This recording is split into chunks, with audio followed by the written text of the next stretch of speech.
Ha, bu ucu burada diye səhər səndən. Odun zatı taxta tuta qoymadı obyektə qala. Bu xoruz banlamamış bu kəsib buranın yerinə. Ay İsmail, İsmail. Nedir sen? Nedir? Ne oldu be? Ne oldu yenə?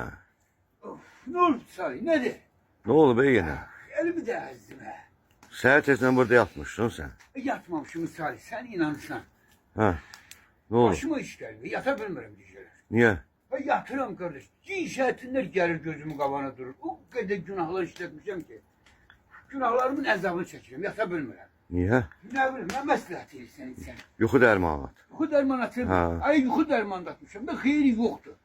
O kadar günaha batmışam. O kadar onu orada anlatmışam. Bunu burada anlatmışam. O kadar uğurlu vermişim. Ha. Günahlarım imkan vermir yatan. Valla. Vicdan, Arayı siyah. vicdanın yol vermir də sən. Şimdi gelip çıkır ben saat 5'ten buradayım. Diğer gelmişsen ne karısı? Yoldaşlığın bu da. Vicdan yol vermir də sən. Senin vicdanın temizdi Salih. Niyə? Senin vicdanın temizdi ona göre yatırsan öyle mi? Vicdan ne olan şeydir? Ay sağ ol. Gülmürsen gibi vicdan ne Yok, olan şey. yok. Şimdi başıma geleceği yatabilmeyeceksin. Onu da bileceksin vicdan nerede. Doğrudan. Çalış vicdanını temiz sakla. Yoksa ben ikimiz zulüm çekeceksin.